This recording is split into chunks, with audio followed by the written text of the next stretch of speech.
चलिए तो बेटे आयोनिक बॉन्ड के बाद में अब हम पढ़ते हैं अगला केमिकल बॉन्ड, जो होता है बेटे हमारा कोवलेंट बॉन्ड।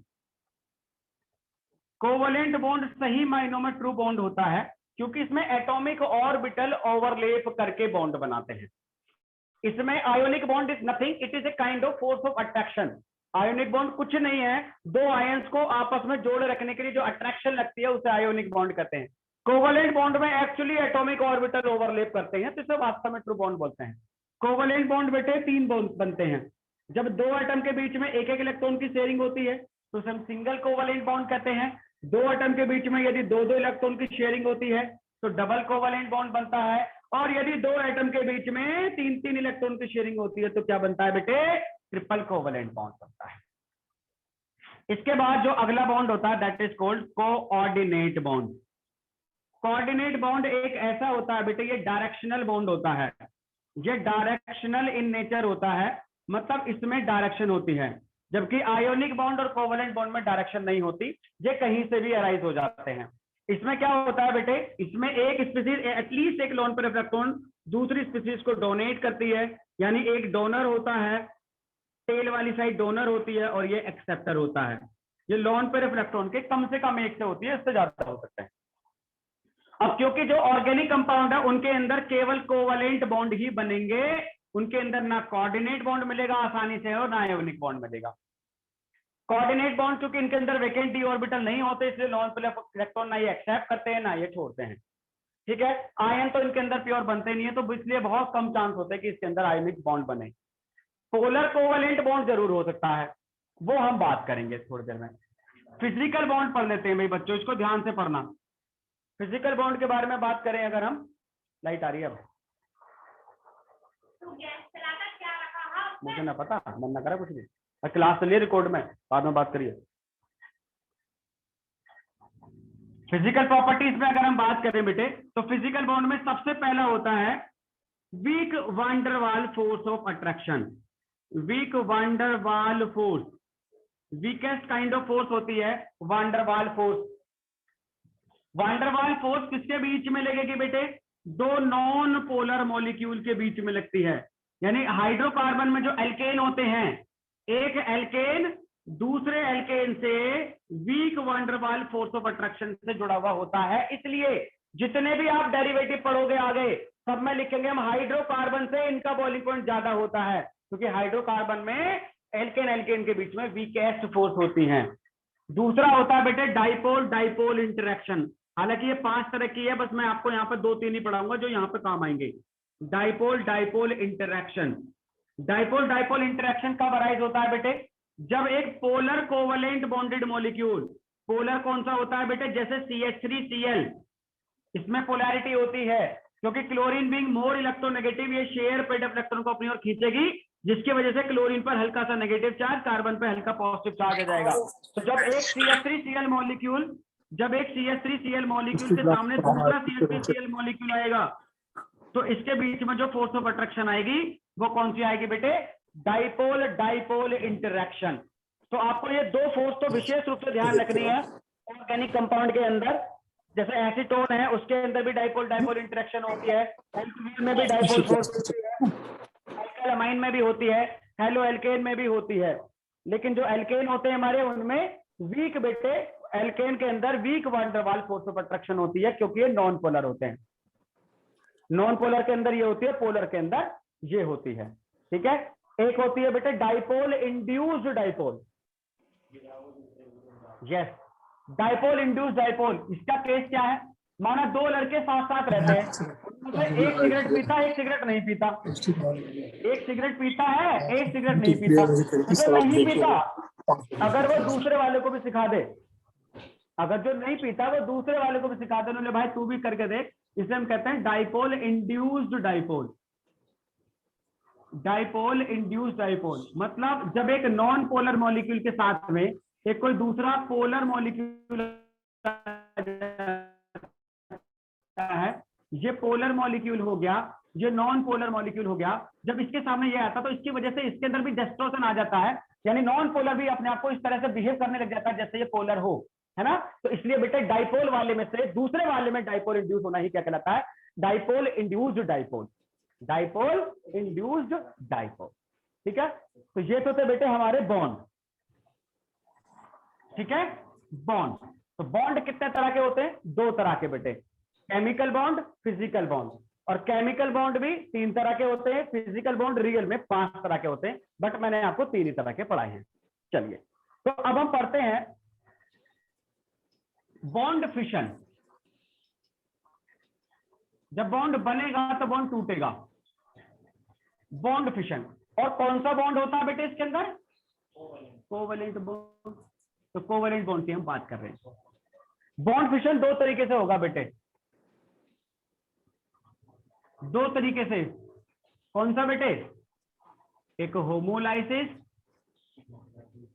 होमोलाइसिस फिशन या होमोलाइसिस क्लीवेज भी क्या देते हैं इसे, और एक बेटे कौन सा होता है हमारा, हेट्रोलाइसिस क्लीवेज।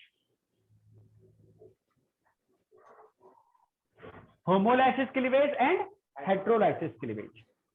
ठीक है बेटे, होमोलाइसिस क्लीवेज कब होगा, अब क्वेश्चन ये आता कि हमें कैसे पता लगेगा कि जी कब होमोलाइसिस क्लीवेज होगा और कब हेट्रोलाइसिस क्लीवेज होगा। जब बेटे कोई रिएक्शन, यदि ध्यान से देखो, यदि कोई रिएक्शन सनलाइट की प्रेजेंस में हो रही हो, आपने ऐसी कई सारी रिएक्शन करी है जो सनलाइट की प्रेजेंस में होती है। यदि कोई रिएक्शन इलेक्ट्रिकल आर्क यानी कि इलेक्ट्रिसिटी की प्रेजेंस में होती हो, इलेक्ट्रिक आर्क है ना, जैसा कोलबे इलेक्ट्रोलाइसिस मेथड है हमारा। ठीक है, सनलाइट की प्रेजेंस, इलेक्ट्रिकल की प्रेजेंस और हीट की प्रेजेंस। हीट में तो बहुत सारी रिएक्शन होती हैं, हीट करने पर, है ना, जब हाई हीट करते हैं तब भी यही होता है बेटे। अगर कोई रिएक्शन, ध्यान से देखो, पेरोक्साइड की प्रेजेंस में हो, यदि कोई रिएक्शन पेरोक्साइड की प्रेजेंस में हो बेटे, होमोलाइसिस क्लीवेज बेटे कब होगा, होमोलाइसिस क्लीवेज कब होगा, ध्यान रखिए बेटे, या तो कोई रिएक्शन सनलाइट की प्रेजेंस में हो, या कोई रिएक्शन इलेक्ट्रिक आर्क की प्रेजेंस में हो, या कोई रिएक्शन हीट की प्रेजेंस में हो, या कोई रिएक्शन पेरोक्साइड की प्रेजेंस में हो, या कोई एक कैटायन इलेक्ट्रॉन एक्सेप्ट करे, या कोई एक कैटायन इलेक्ट्रॉन एक्सेप्ट करे। ऐसी कंडीशन में जब भी कोई chemical reaction sunlight, electrical arc, heat, peroxide या कैटायन इलेक्ट्रॉन एक्सेप्ट करता है, जब भी कभी भी रिएक्शन इनकी प्रेजेंस में होती है, तो बॉन्ड के अंदर क्या होगा बेटे, होमोलाइसिस फिशन होगा। होमोलाइसिस फिशन में क्या होता है, मैंने माना कि ये दो कोई कार्बन एटम है जो आपस में एक दूसरे के साथ जुड़े हुए थे, और किसी कंडीशन की वजह से, सनलाइट की प्रेजेंस की वजह से, इलेक्ट्रिक आर्क, हीट, इनमें से किसी भी एक गिवन कंडीशन की वजह से होता क्या है, यदि ये साझेदारी के इलेक्ट्रॉन म्यूचुअली इन पे दोबारा ट्रांसफर हो जाते हैं, मतलब ये कार्बन अपना इलेक्ट्रॉन वापस ले ले और ये कार्बन अपना इलेक्ट्रॉन वापस ले ले, इनको हम फिश हुक एरो से दिखाते हैं। एक इलेक्ट्रॉन ट्रांसफर दिखाते हैं ऐसे और दो इलेक्ट्रॉन ट्रांसफर दिखाते हैं ऐसे, ये ध्यान रखना। इलेक्ट्रॉन को ट्रांसफर दिखाने के लिए कर्व एरो का इस्तेमाल किया जाता है, और ये होता है फिश हुक एरो और ये होता है नॉर्मल एरो, है ना। आप इलेक्ट्रॉन को दिखाने के लिए कर्व के साथ ही बनाएंगे, अगर एक बनाए तो एक इलेक्ट्रॉन और दो बनाए तो दो इलेक्ट्रॉन। ठीक है बेटे, तो इस वजह से क्या होगा, पहले वाले कार्बन पे एक इलेक्ट्रॉन आ जाएगा बेटे ये वाला, और ऐसे ही दूसरे वाले कार्बन पे भी एक इलेक्ट्रॉन ये डेवलप हो जाएगा, जो म्यूचुअली शेयरिंग से टूटे हुए हैं, और इसी को हम कहते हैं रेडिकल या फ्री रेडिकल। इसको हम कहते हैं फ्री रेडिकल। क्या कहते हैं बेटे इन्हें, फ्री रेडिकल। क्या कहते हैं, फ्री रेडिकल। तो होमोलाइसिस फिशन कब होगा बेटे, जब कोई एक reaction sunlight, electric arc, heat, peroxide या कैटायन इलेक्ट्रॉन एक्सेप्ट करे, तब फ्री रेडिकल बनते हैं। ये होगा पहला केस, सनलाइट की प्रेजेंस वाला। दूसरा केस देखते हैं बेटे हम, इलेक्ट्रिकल आर्क, यानी यदि इलेक्ट्रिसिटी की प्रेजेंस में होता है तो कैसे होता है। मैंने माना मेरे पास है sodium acetate, CH3COONA, sodium acetate. Sodium acetate सबसे पहले क्या होता है बेटे, ये खुद को डिसोसिएट करता है CH3COO नेगेटिव में प्लस Na पॉजिटिव में। अगला फिर ये जो एसीटेट आयन होता है बेटे, ये एसीटेट आयन अपना एक इलेक्ट्रॉन निकाल देता है, और एक इलेक्ट्रॉन निकालने के बाद में इसके पास ये इलेक्ट्रॉन बचता है फ्री वाला। ठीक है, ये जाता है फिर रेजोनेंस में, और रेजोनेंस में जाने के बाद ये बन जाता है C1, ये ऑक्सीजन और ये ऑक्सीजन, ये दोनों क्या बन जाते हैं बेटे, CO2 प्लस, ये वाला रेडिकल ट्रांसफर होकर आ जाता है इस वाले कार्बन पे, और ये बन जाता है CH3 फ्री रेडिकल।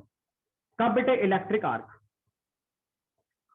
जब इलेक्ट्रिक आर्क की प्रेजेंस में रिएक्शन होती है। कौन सा? नहीं, ये Na पॉजिटिव इस इलेक्ट्रॉन को ले जाएगा बाद में। हाँ, Na पॉजिटिव इलेक्ट्रॉन लेके ये बन जाएगा Na। ठीक है बेटे। तो इस तरह की कंडीशन से क्या होता है बेटे? हमेशा क्या होता है? होमोलाइसिस क्लीवेज होगा। और होमोलाइसिस क्लीवेज की कंडीशन आप याद रखिए, पहले हम सारा होमोलाइसिस क्लीवेज भी पढ़ देते हैं, है ना। होमो माने होता है सेम या बराबर, यानी कि when a single covalent bond, ये ध्यान रखना, होमोलाइसिस फिशन केवल किसमें होगा? जब सिंगल कोवलेंट बॉन्ड होगा, और सिंगल कोवलेंट बॉन्ड पर ये होता है यदि किसी एक कंपाउंड में सिंगल बॉन्ड और डबल बॉन्ड दोनों प्रेजेंट हैं। ध्यान रखना, रिएक्शन की शुरुआत यहीं से हो जाती है।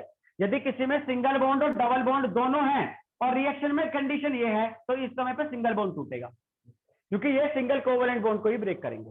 ठीक है बेटे। और क्या बनाएंगे? Free radical. फ्री रेडिकल बनते हैं। फ्री रेडिकल क्या होता है, जरा इसके बारे में बातें जान लेते हैं। What is a free radical? Free radical क्या है? फ्री रेडिकल एक ओड इलेक्ट्रॉन मॉलिक्यूल है। फ्री रेडिकल क्या है बेटे?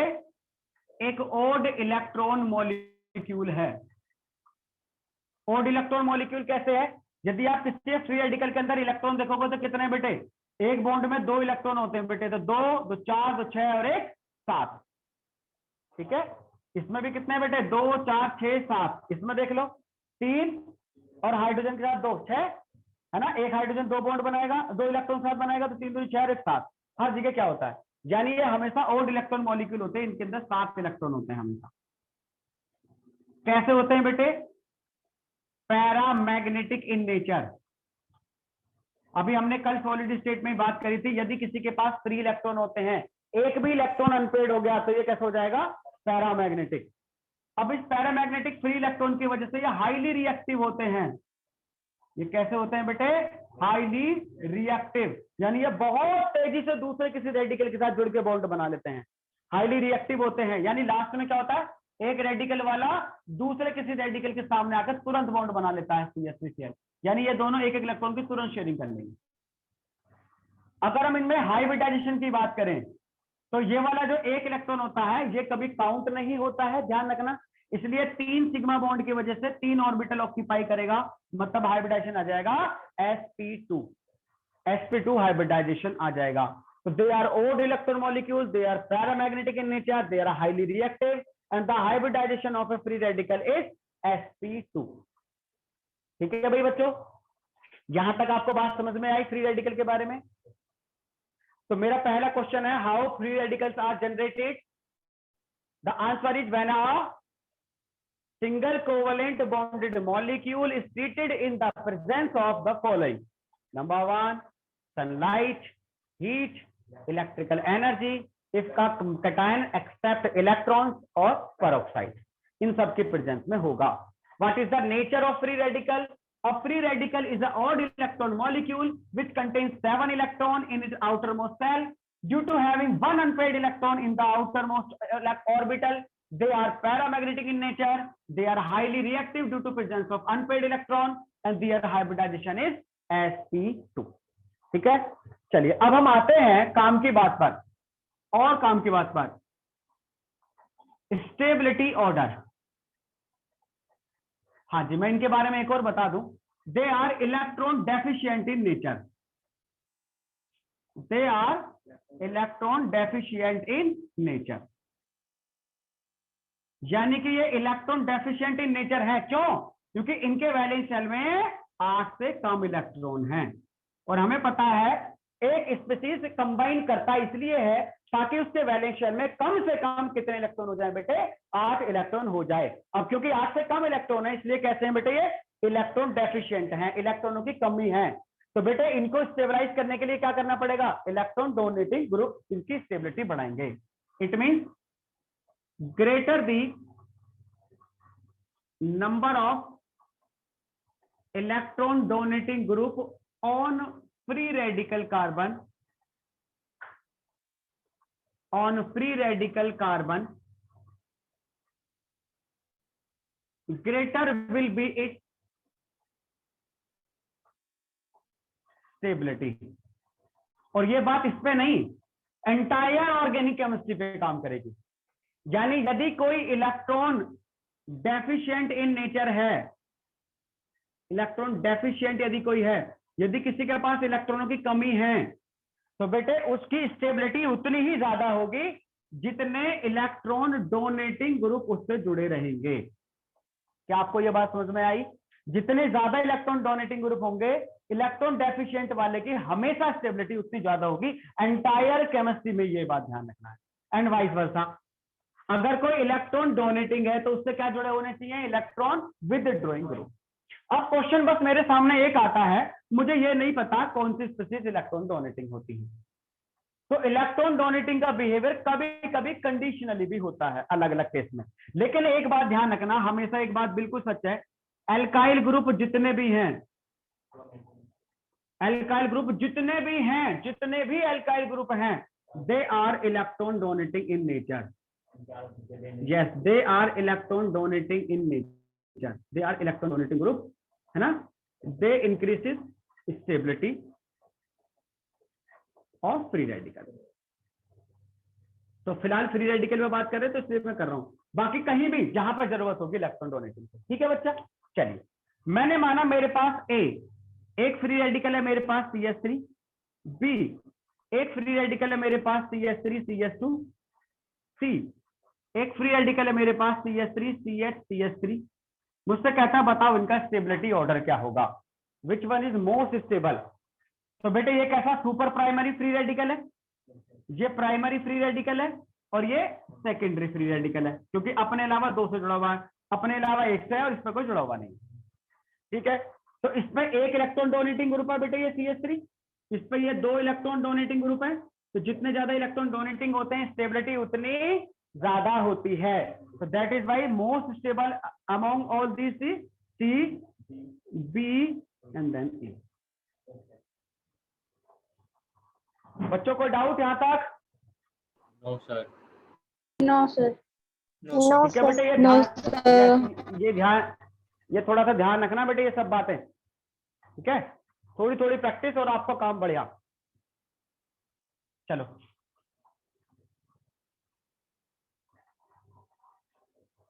अब आप अगले क्वेश्चन का आंसर बताइए मुझे। लेट अस सपोज मेरे पास है CH3C से CH3 free radical A, B, CH3 CH2C CH3 free radical C, CH3 CH2 free radical, या D CH3CH CH2 मुझसे बोला जा रहा है बताओ ये इन्हें स्टेबिलिटी के ऑर्डर में लगाओ। तो स्टेबिलिटी ऑर्डर में लगाने के लिए सबसे पहले आप ये देखो, फिलहाल ये वाला कैसा है? सेकेंडरी है, ये वाला प्राइमरी है, ये वाला टर्शरी है और ये वाला भी टर्शरी है। अब जो जनरल ऑर्डर होता है वो होता है टर्शरी, सेकेंडरी और प्राइमरी, ये जनरल ऑर्डर है। यानी कंपैरेटिवली ये दोनों इन दोनों से ज्यादा हैं, ये तो कंफर्म हो गया। अब इन दोनों में कौन ज्यादा है? भाई देखो जरा, इससे इलेक्ट्रॉन डोनेटिंग ग्रुप कितने ज्यादा लग रहे हैं? इससे लग रहे हैं कम, और मैंने अभी बताया था। तो बेटे सबसे ज्यादा स्टेबल कौन हो जाएगा? बी, देन ए। और सेकेंडरी प्राइमरी में से कौन ज्यादा स्टेबल होता है? सेकेंडरी। तो फिर कौन हो जाएगा? डी एंड देन सी। इतनी बात किस किस को समझ में आ गई? आ गई सबको समझ में? ठीक है बेटे। अब देखो बेटे, इसमें इससे भी ज्यादा काम की बात। अब मैं आता हूं फटाफट रिएक्शन पे। जो आपके सिलेबस में फ्री रेडिकल रिएक्शन है उनमें एक क्वेश्चन आपको परेशान करेगा, आपसे पूछेगा नंबर ऑफ पॉसिबल प्रोडक्ट कितने हैं। ठीक है, फ्री रेडिकल में क्या पूछा जाता है बेटे? Number of possible product, number of possible product. यानी जब किसी केमिकल रिएक्शन का फ्री रेडिकल कराते हैं या किसमें फ्री रेडिकल होता है तो फ्री रेडिकल के बाद कितने पॉसिबल प्रोडक्ट हैं। तो इसका आंसर बहुत सिंपल है, ध्यान रखना बेटे। आंसर है, मैं हिंदी में लिख के बात करूंगा आपसे, जितने डिफरेंट नहीं टाइप के डैश होंगे उतने ही प्रोडक्ट बनेंगे। ठीक है, और प्रोडक्ट में स्टेबल कौन सा होगा उसका ऑर्डर ये है। अब बताओ बेटे, जितने डिफरेंट टाइप के डैश होंगे, क्या कार्बन के हाइड्रोजन, बताओ, जितने डिफरेंट टाइप के डैश होंगे उतने प्रोडक्ट बनेंगे। तो डैश में क्या आना चाहिए, कार्बन के hydrogen, carbon. Okay, what is your reply बच्चों? Sir hydrocarbon. नहीं बेटे, एक ही चीज हो सकता है, जितने डिफरेंट टाइप के डैश होंगे कार्बन के हाइड्रोजन, सर कार्बन। कार्बन। ठीक है, और बाकी बच्चों का रिप्लाई?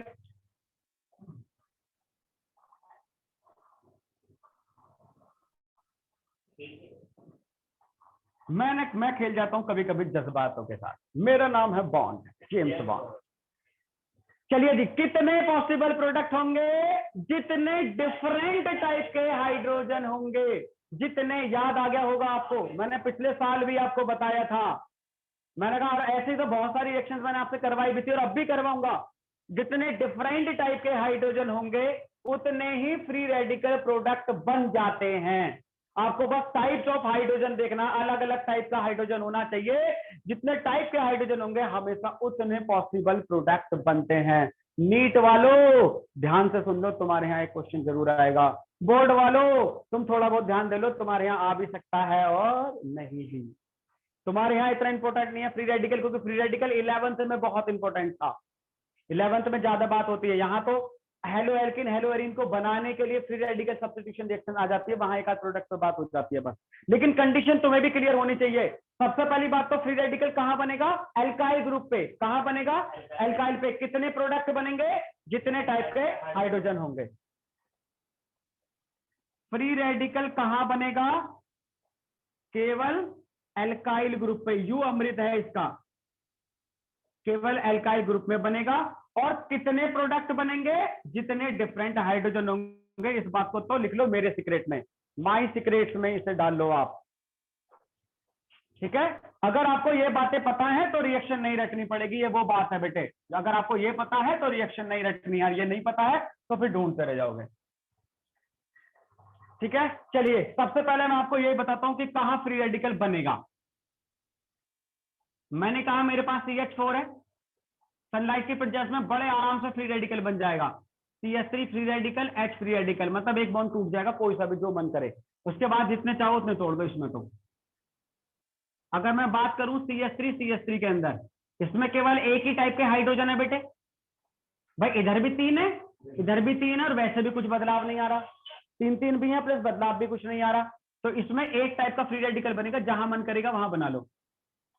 ठीक है, यहां फ्री रेडिकल बना दिया आपने H पॉजिटिव। अगर आप बाय द वे इस पे बना देते तब भी बात वही रहती। आई बात समझ में भाई? यदि मैं इस पे बना दूं तब भी इथाइल फ्री रेडिकल बनेगा, और मैं इधर बना दूं तब भी इथाइल फ्री रेडिकल बनेगा। ठीक है, अब मैं आपसे चाहूंगा आप इसका आंसर दे मुझे। CH3 CH2 CH3, अगर ये रिएक्शन हो रही है बाय द वे सनलाइट की प्रेजेंस में, तो इसके कुल कितने पॉसिबल प्रोडक्ट हो सकते हैं, कितने टाइप के हाइड्रोजन है? 2। भाई देखो CH3 सेम है और एक CH2, तो एक रेडिकल CH3 से, एक रेडिकल CH2 से। तो क्या क्या बन सकता है इसके अंदर, CH3 CH2 फ्री रेडिकल, या तो ये बन सकता है CH3 CH2, इससे एक H निकल जाएगा, या हम बीच वाले से बना सकते हैं CH3 CH free radical CH3। Very बेटे, अब मुझे बताओ, अब इन दोनों में से कौन सा ज्यादा स्टेबल है? बोलो बेटे, ये वाला ज्यादा स्टेबल है, CH2 वाला, सेकंड वाला ना। तो बेटा ये वाला प्रोडक्ट कैसा बनेगा, ये वाला प्रोडक्ट कैसा बनेगा, मेजर, और यही कैसा बनेगा, माइनर। समझ में आई बात? क्योंकि ये वाला बना है सेकेंडरी और ऊपर वाला क्या है, प्राइमरी। आई बात समझ में? जब कभी किसी एक रिएक्शन में 2 प्रोडक्ट बनाओगे तो ऐसे बनाओगे।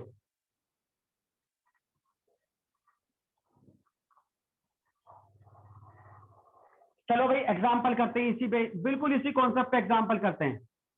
माना मुझसे कह दिया CH3 CH2 CH3, मुझसे कह रहा ब्रोमीन के साथ रिएक्शन करवा दो सनलाइट की प्रेजेंस में, बताओ क्या बनेगा।